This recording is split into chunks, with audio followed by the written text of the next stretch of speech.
વલ્લભ ત્યાંથી પસાર થતા હતા અને ભ્રમર ગીત ઉપર પદ્મનામ દાસ એટલું સરસ વર્ણન કરતા હતા તો વલ્લભ ઊભા રહી ગયા. એ કે હજી આગળ કયો. પદ્મનામ દાસ કેટલું બધું કીધું પછી કે પ્રભુ આનાથી વધુ મને ખબર નથી, આપ બિરાજો. તો વલ્લભે વ્યાસપીઠ પર બેસીને એક જ શ્લોકનો અડધો શ્લોક 3 દિવસ ને 3 રાત સુધી ઠાકોરજીનું વર્ણન કર્યું. ત્યારે પદ્મનામ દાસે કહ્યું કે આપ તો ભગવાન છો, આપ આપનું વર્ણન કરી શકો એવું ન કરી શકો. તો સુખદેવજીએ જે ભગવાનની વાતો કરી એ આપણે બધા અહીંયા સુધી આવ્યા અને જે પણ ટૂંક કેવડાવે એ કહીએ છીએ. આપણું સામર્થ્ય નથી કે ભગવાનના રૂપનું સ્વરૂપનું વર્ણન કરી શકીએ. પરીક્ષિતને એમ કહેવું છે કે હું અધિકારી હોઉં કે ન હોઉં, આપનો કહેવાનો ભાવ એવો છે કે તે મારા હૃદય સોસરો ઉતરી જશે. સોયનો સ્વભાવ જ એવો હોય છે કે જ્યાં જાય ત્યાં કાણું પાડ્યા વિના રહે નહીં. સોયનો સ્વભાવ જ એવો છે, જ્યાં જાય ત્યાં કાણું પાડ્યા વિના રહે નહીં. એવી જ રીતે આપના મુખારવિંદમાંથી નીકળેલા ચરિત્રોમાં દિવ્ય સામર્થ્ય છે. અંતઃકરણમાંથી તૃષ્ણા ગઈ છે એનો પરિચય 2-3 કારણોથી મળે છે. એક કારણ એ છે કે સુખદેવજીના હૃદયમાં ધનની તૃષ્ણા નથી. ભાગવત કથામાં પૈસા લેવાય છતાં અત્યારે શું થાય છે? એટલે ફલિત થતી નથી. તો અહીંયા શું કહે છે? સુખદેવજીને પૈસાની અપેક્ષા નથી એટલે કથા ફલિત થઈ. સુખદેવજીના હૃદયમાં ધનની તૃષ્ણા નથી, તેમના હૃદયમાં પ્રતિષ્ઠાની પણ તૃષ્ણા કે આખી દુનિયા સાંભળે ને મારી વાત થાય ને મને. અત્યારે તો બધા પાછા ભગવાનની ભક્તિ કરતા હોય ને એમાં એવોર્ડ આપે. ભગવાનની ભક્તિમાં એવોર્ડ હોય, પછી પ્રમાણપત્ર આપે, મોમેન્ટો આપે. મારા વાલા, ભગવાનની ભક્તિ તો એની કૃપા હોય ને તો જ કરી શકાય. ભગવાનની ભક્તિમાં કોઈ ઇનામની જરૂર નથી. જીભ બધાને આપી જ, પણ આપણા ઉપર કૃપા કરી કે આ જીભથી લૌકિક વાતો ન કરતા ભગવાનની વાતો કરીએ છીએ. આ મોટું ઇનામ.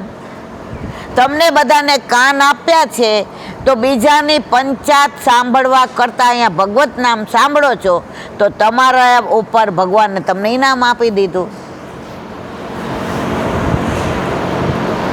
તેઓ બ્રહ્મચારી હોવાથી તેમને પુત્ર ઉત્પત્તિની પણ લાલસા નથી. જગતમાં 3 તૃષ્ણાઓ બહુ ખરાબ છે. કઈ? લૌકિક તૃષ્ણા, લોકેશણા, વિત્તેષણા અને પુત્રેષણા. આ 3 તૃષ્ણાઓ માણસને બરબાદ કરી મૂકે છે. પુત્રેષણા ઉપર વિજય મેળવનારા ઘણા છે, વિત્તેષણા પર વિજય મેળવનારા ઘણા છે, પરંતુ લોકેશણા ઉપર તો મોટા મોટા સંતો પણ વિજય મેળવી શક્યા નથી. લોકેશણા એટલે શું? લોકોમાં મારો વટ પડે, પ્રતિષ્ઠા, મારી વાહ થાય, છાપામાં નામ આવે, ટીવીમાં બધા વિડીયો દેખાડે, બધા મને ઓળખતા થાય, હું રસ્તામાંથી નીકળું તો બધાને ખબર પડે કે હું કોણ છું.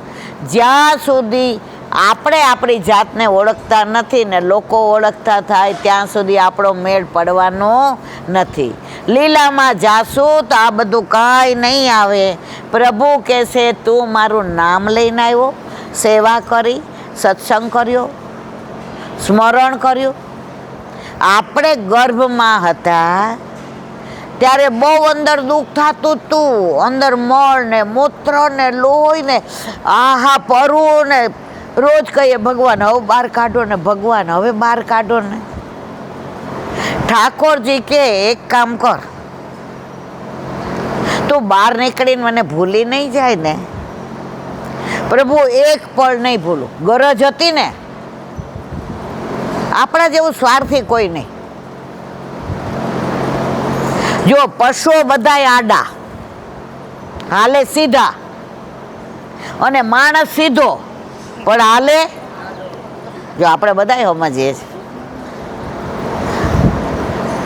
તો કે બહાર નીકળીને તું મારું નામ દઈશ, એ કે 3 વાર ભજન અને 1 વાર, સમજ્યા કે નહીં? આપણે એટલા હોશિયાર, પ્રભુ તમે કયો એમ કરીશ. પણ બહાર જેવા બહાર આવ્યા ને ઉવા એટલે બધું ઉવા રહ્યું અંદર. હવે બહાર અમે અમારે ને તમારે લેવા નહીંતર દેવા. અને હોશિયાર કેટલા, બહાર આવીને નક્કી કર્યું કે 3 વાર ભોજન અને 1 વાર, પ્રભુ કે કબૂલ મંજૂર. પણ આપણે 1 વાર એ ભજન કરતા નથી. પરીક્ષિત કહેવા માગે છે કે હે ગુરુજી, આપ બ્રહ્મચારી છો, એટલે આપણા માટે પુત્રેશાની શંકા નથી. હું આપને કંઈ ભેટ ધરવાનો નથી, એટલે આપના માટે બીજી શંકા પણ નથી. નહીં તો તમે મારી સાથે પહેલેથી જ નક્કી કર્યું હોત કે કેટલા પૈસા લેશો. અત્યારે તો કથામાં પહેલેથી જ નક્કી કરી લે છે કે આટલા પૈસા તો થશે જ. હું તમને કથા સંભળાવું તો તમે કેટલી ભેટ ધરશો? ત્રીજી વાત એ છે કે આપને પ્રતિષ્ઠાની પણ પડી નથી. આપ આમંત્રણ વિના પધાર્યા છો, અને જેમ પધાર્યા તેમ જ પાછા જવાના છો. મને કથા સંભળાવીને માનપત્ર લેવા માટે તમે એક ક્ષણ પણ રોકાવાના નથી. માનપત્ર મળે એટલે ભક્તિ વેચાઈ ગઈ. જે વસ્તુના પૈસા લેવડ દેવડ થાય એ ધંધો થઈ જાય, એ પછી ભક્તિ ન રહે. શ્રીનાથજીમાં પહેલાં 2-4 રાજભોગ થતા હતા, 50 વર્ષ પહેલાં. હમણાં અમારા એક સંબંધી અમેરિકાથી આવ્યા હતા, એટલે મને કે ઇલા ભાઈ હાલો ને અમારી ભેગા, અમારે આખા દિવસનો મનોરથ કરવો છે.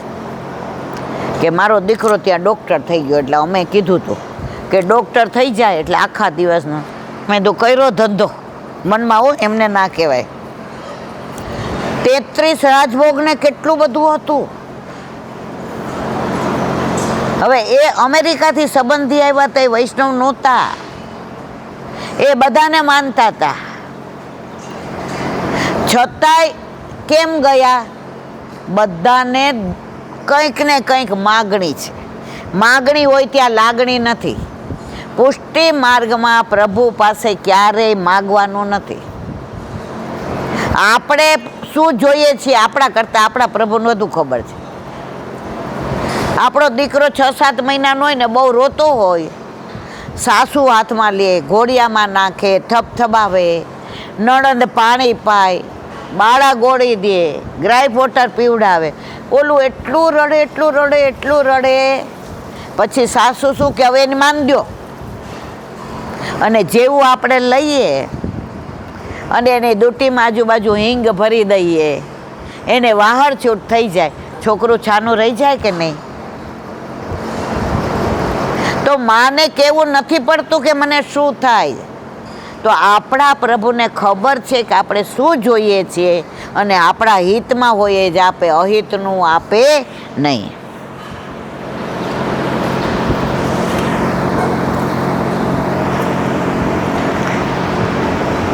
મને કથા સંભળાવીને માનપત્ર લેવા માટે તમે એક ક્ષણ પણ રોકાવાના નથી. બીજી સભામાં તો છેલ્લે આભાર વિધિ થાય. સપ્તાહ થઈ જાય પછી આભાર વિધિ કરે ને. આ જીજીનું છે, ઇન્દિરા બેટીજી. પરંતુ શ્રી ભાગવતજીની આ સભામાં તો આભાર વિધિ પણ નથી થવાની. સુખદેવજી કે કાંઈ આવું થવાનું નથી. શ્રી સુખદેવજી કથા પૂરી કરીને તરત જ ઊભા થઈને ચાલવા લાગ્યા. તેઓ પરીક્ષિતને એવું કહેવા પણ નથી ઊભા રહ્યા કે પરીક્ષિત, તારે મને કાંઈ કહેવાનું છે? જ્યાં શ્રી ભાગવતજીની સપ્તાહ હોય ત્યાં આભાર વિધિ પણ ન જોઈએ, છતાંય લોકો આભારનો ભાર વધારતા હોય છે. આપણે અત્યારે ધર્મમાં બધું ધંધા જેવું કરી મૂક્યું છે. આજે એટલે જ તમે જો ભાગવત પહેલાં અમે નાના હતા ને તો અમે રાજકોટમાં શાસ્ત્રી મેદાન હતો, ત્યાં ડોંગરેજી મહારાજની હોય કોઈ પણ 2 ટાઈમ, સવારે 9 થી 12, પછી અને 3 થી 6, અને એમાં કોઈ ગાવાવાળા નહીં, કોઈ બજાવવાવાળા નહીં, કોઈ બીજી વાત નહીં. આખો ભાગવતનો મર્મ, એનું સત્વ, એનું તત્વ એટલા આનંદથી અમે સાંભળતા. અત્યારે તો 4 વાગે ચાલુ થાય, 6:30 પૂરું. એમાં 2-4 રાસ ગરબાઈ હોય, ગાવાનું હોય, એમાં ભાગવત કેટલું. તો ભગવત નામની અંદર જો અહીંયા છે કોઈ બજાવવાવાળું, ગાવાવાળું, છતાં પણ જેને રસ છે ને એને આ કથા સાંભળવાનો આનંદ આવે. જ્યારે જીવનમાં ભગવાનનો સ્વરૂપથી આવિર્ભાવ થાય ત્યારે તેનામાં આવું સામર્થ્ય આવે. જ્યારે ભગવતરૂપ હૃદયમાં જાગૃત થાય ત્યારે એ હૃદયમાંથી તમામ તૃષ્ણાઓ ચાલી જાય. શ્રી ભાગવતજીમાં અન્યત્ર એક સ્થળે સુંદર વાત બતાવી છે કે ભગવાન ભક્તના અંતરકરણમાં બિરાજીને વાણીને કેવી રીતે વહેરાવે છે. જ્યારે જ્યારે ભક્ત વાણી બોલવા જાય ત્યારે ત્યારે તેના હૃદયમાં બિરાજતા ભગવાનના ચરણ કમળને અથડાઈને તેઓ ઉપર જાય. એ ચરણ કમળના પરાગ પાસેથી વાણી જ્યારે શ્રોતાના કાનમાં પડે ત્યારે તે પરાગ શ્રોતાના કાન દ્વારમાં હૃદયમાં થઈ એના આખા જીવનમાં અને એ વાણી એવી કરામત કરે કે અનંત અંધકારથી ભરેલું હૃદય અજવાળાથી ખુલી જાય. એ શ્રોતાનું સામર્થ્ય નથી પણ વક્તાની વાણીનું સામર્થ્ય છે. આ અઘરું છે, સમજાણું બધાય નથી સમજાણું ને.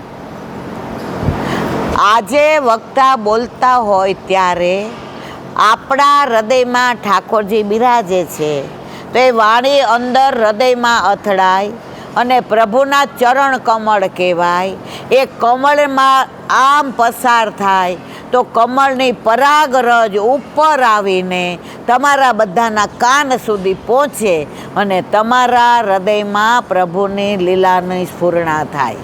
આ થોડું અઘરું છે, કવિની ભાષા નથી સમજાણું ને, સમજો.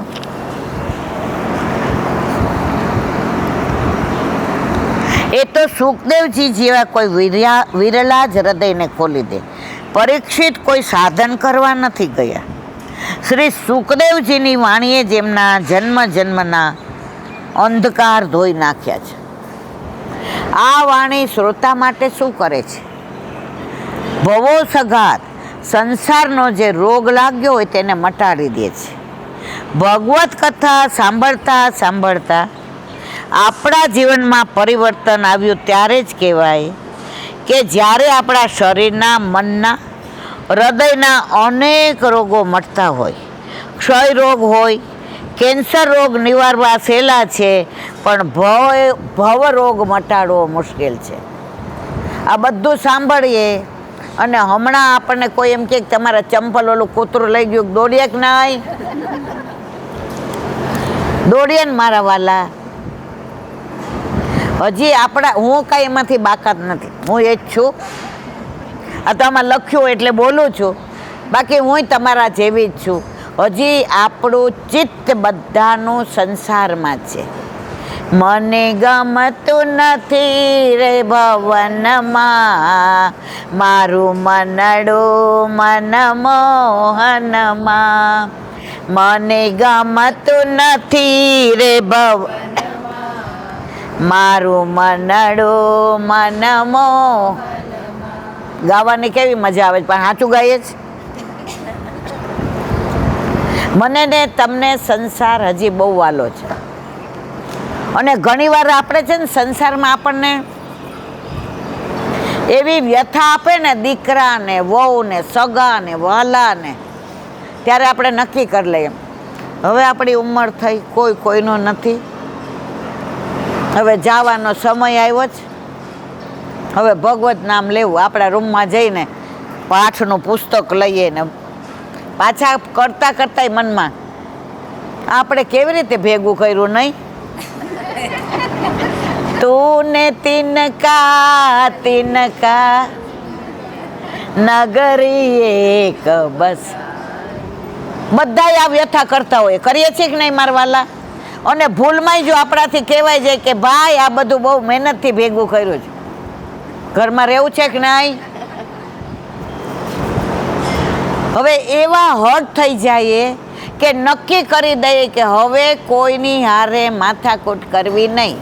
વળી રાત પડે અને આવે દીકરો, મમ્મી હાંડવો બનાવ્યો, ચાલ તને બહુ ભાવે છે ને આપણે બે ભેગા જમીએ, સેજ અહીંયા સાઈન કરી દે. કરી દઈએ કે ના કરી દઈએ? ઘરવાળા કે એટલે કહીએ હું માં છું, તમને ખબર ન પડે, એ તો ઘર હોય તો હાલે રાખે. વળી કામ પતી જાય ને અઠવાડિયા પછી એ જે બધું પુનરાવર્તન થાય, છતાંય આપણને સંસાર વાલો લાગે છે, શ્યામ વાલો લાગતો.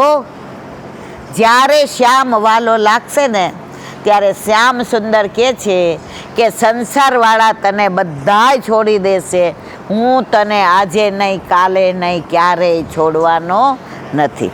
સમજીએ છીએ છતાંય અણસમજ છીએ. કથા સાંભળવા જાય ને ત્યારે ઘર આવીને હું આને ઘણી વાર કહું, હાલો ને હવે આપણે વ્રજમાં વયા જાય. એટલે આ મને કે અઠવાડિયા પછી જવાબ આપીશ. અઠવાડિયા પછી પાછા એમ છોકરાઓને બધાય રહ્યા એમ ન જવાય હો. પણ આપણે ઉપર જતા રહેશું ત્યારે બધાય અહીંયા જ રહેશે. છતાંય આપણને બધાને એક જ છે, મારું ઘર, મારો વર, મારી ગાડી, મારા બંગલા, મારી પ્રતિષ્ઠા, બધું મારું. ઠાકોરજી કે ત્યાં સુધી તું મારો નહીં. આ બધું સમજીએ છતાંય સંસારને છોડી શકતા નથી.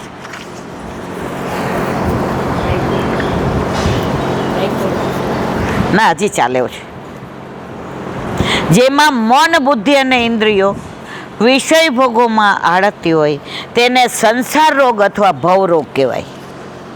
આ સંસાર રોગને મટાડવા માટે ભાગવતી કથાઓનું આયોજન થાય છે. એમાં ભગવાનનો ફળોથી સંબંધ થયો. ત્રીજું કહ્યું શ્રોત્ર મનો અભિરમાત. જ્ઞાનની કથાઓ થોડી કડવી લાગે છે કે રોગ જરૂર મટાડે, પણ તેનો સ્વાદ ભાવે નહીં. પ્રેમની, ભક્તિ માર્ગની કથાઓ સાંભળવામાં પણ મીઠી, મનમાં ધ્યાન કરવામાં મધુરી, અને સાથે સાથે સંસાર રોગને મટાડનારી. આ કથાઓ હોમિયોપેથીની ગળી ગોળીઓ જેવી છે, તે ક્યારેય કડવી ન લાગે. જ્ઞાનની વાતો વેદના કડવા ઉકાળા જેવી લાગે, ડૉક્ટરના ઇન્જેક્શન જેવી છે. પ્રેમથી સગર ભાગવતી કથાઓ મીઠી ગોળીઓ જેવી છે, તે કાનને સાંભળવી ગમે છે. પરીક્ષિત રાજા આટલું બોલતા અટકતા હતા. સુખદેવજી વિચાર કરતા હતા કે રાજા, કાનને ગમે એવી વાતો જગતમાં ઘણી કથાઓ છે, તારા કાનને તો એ જ ગમશે જ્યાં તારું મન ભમતું હશે. પરીક્ષિત રાજા કહે છે, ના ગુરુજી, મારા મનને ચારે બાજુથી રમાડે એવી માત્ર ભગવાનમાં મન રાગે એવી ભાગવતી કથાઓ રમે છે.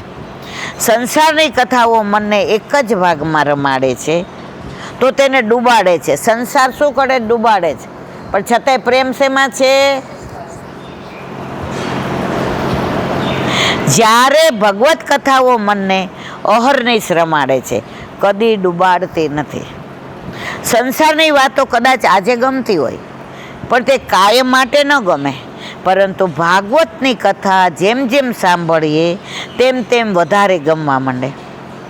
દુનિયાની કથા વારંવાર સાંભળવાથી કંટાળો આવે. આજે કોઈ આપણને કોઈ વાત કરી હોય, હોવે મારા સાસુ તો બહુ જબરા આમ તેમ, હવે રોજ આવીને કહે તો તમને મને ગમે? ભાગવત કથામાં કૃષ્ણની જ વાતો છે, છતાંય આપણને રોજ સાંભળવી ગમે છે કે નહીં?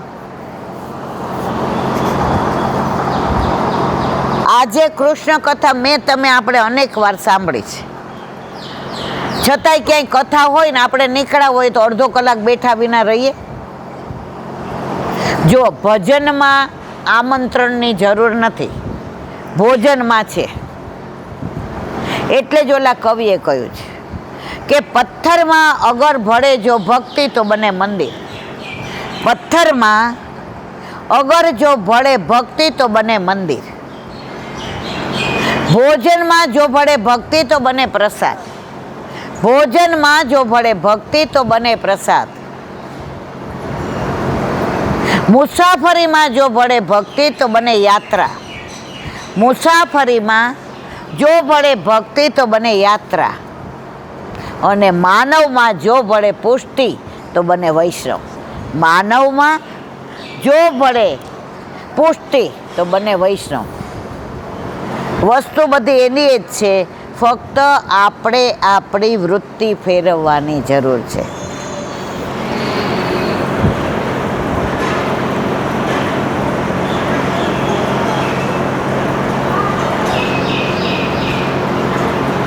આપણા જેવા વક્તાના મુખારવિંદથી ભાગવતી રસ પ્રગટ થતો હોય ત્યારે એવો કોણ મૂર્ખ હોય કે જેનું પાન કરવાના બદલે મોઢું ધોવા જાય. જે મોઢું ધોવા જાય છે તે પશુદ્ર જીવ છે, જે પુરુષ જીવ છે તે કઈ અમારી સંખ્યા વધારતો હોય છે. તમે કહો છો કે પુરુષ જીવો કથા વધારે સાંભળે છે.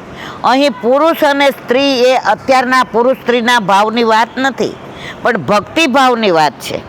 શ્રી મહાપ્રભુજીએ આ શ્લોકના સુબોધિનીજીમાં પુરુષ, સ્ત્રી અને પશુ જીવની પરિભાષા સમજાવી છે. રીખો 1 મિનિટ, પાણી પીવું. દુનિયામાં 5 પ્રકારના જીવો એવા છે જેને શ્યામ સુંદરની કથા થતી હોય તો ત્યાં જતા નથી. 5 પ્રકારના જીવો એવા છે કે ભગવાનના ગુણાનુવાદ થતા હોય ત્યાં જીવ જતા નથી. કોણ કોણ? પશુ જીવ. ભેંસને ગમે કથા સાંભળવી, ભેંસ. પછી સ્ત્રી જીવ. સ્ત્રી જીવ નહીં, જેને ભગવાનની કથા નથી ગમતી એ બધા સ્ત્રી જીવ. નિંદિતાર્થ રસ, જેને નિંદા બહુ ગમતી હોય ને એ અહીં કથામાં આવે ને તો પોતે તો પોતાનું બગાડે, બીજાનું બગાડે. એટલે નિંદા કરવી ગમતી હોય એને કથા સાંભળવી ગમે નહીં.